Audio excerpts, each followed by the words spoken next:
Kalau ada om, tante lo, sepupu lo, atau mauwo lo, atau siapapun itu yang masih suka mendesak-desak, menanyakan tentang hal yang bukan menjadi urusan mereka, gak usah dengerin, abaikan. Pasti banyak dari kita yang misalnya, terutama perempuan yang ketika misalnya memasuki usia yang sudah mapan untuk menikah, akan banyak dari keluarga kita yang menanyakan, kapan nikah? Kapan nikah? Kalau cuma ditanya kapan nikah mah nggak masalah. Tapi ada sebagian dari mereka yang bilangnya itu sambil nggak ngotak, tahu nggak sih lu? Yang bilangnya sambil kayak menyakitkan hati. Yang bilangnya kayak gini tuh. Kapan nikah? Kok nggak nikah-nikah? Nggak laku ya? Nah, gini-gini. Jangan emosi dulu, Besti. Jangan emosi.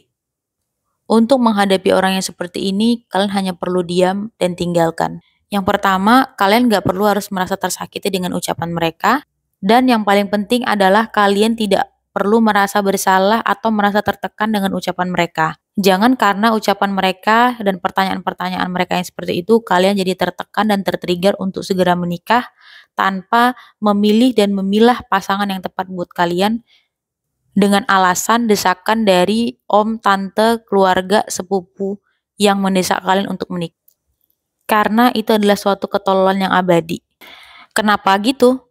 Iya, karena kalau misalnya nanti lu menikah dan terjadi suatu kegagalan dalam pernikahan lu, atau nanti misalnya lu ada suatu masalah dalam pernikahan lu, mereka nggak ikut tanggung jawab buat menyelesaikan masalah lu. Paling mereka ujung-ujungnya juga bakal ngomong, gimana sih nggak becus banget udah berumah tangga.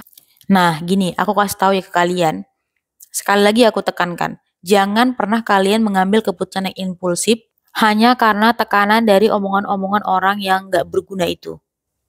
Kecuali mereka itu ikut berkontribusi, misalnya ngebiayain kuliah lu, ikut berkontribusi nyariin lu pekerjaan, atau ikut berkontribusi untuk nyariin lo jodoh. Nah, kalau misalnya mereka ada kontribusi dalam hidup lu dan mereka masih ngomong kayak gitu, nggak apa-apa.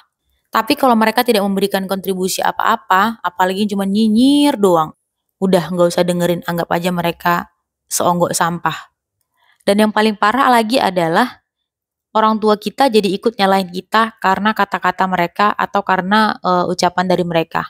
Ini udah pasti dah. Pasti kalian relate kan dengan hal ini.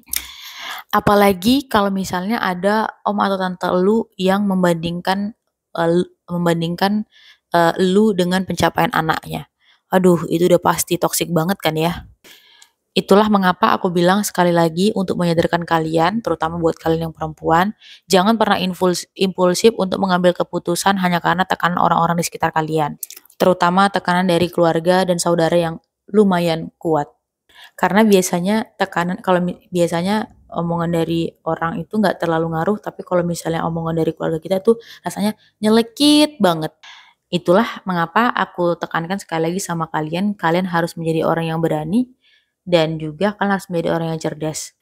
Orang-orang yang seperti ini, orang-orang yang tidak memberikan kontribusi, udah deh segera abaikan. Kalau perlu kurangi intensitas untuk bertemu dengan mereka. Misalnya lu diajak pulang kampung, tapi lu tahu lu bakalan ketemu sama om atau tante lu yang itu tuh, mendingan lu gak usah pulang. Mending lu di rumah aja untuk menjaga energi lu tetap baik, atau mendingan lu pergi aja, healing, mendaki kah, ke pantai kah, atau apapun itu.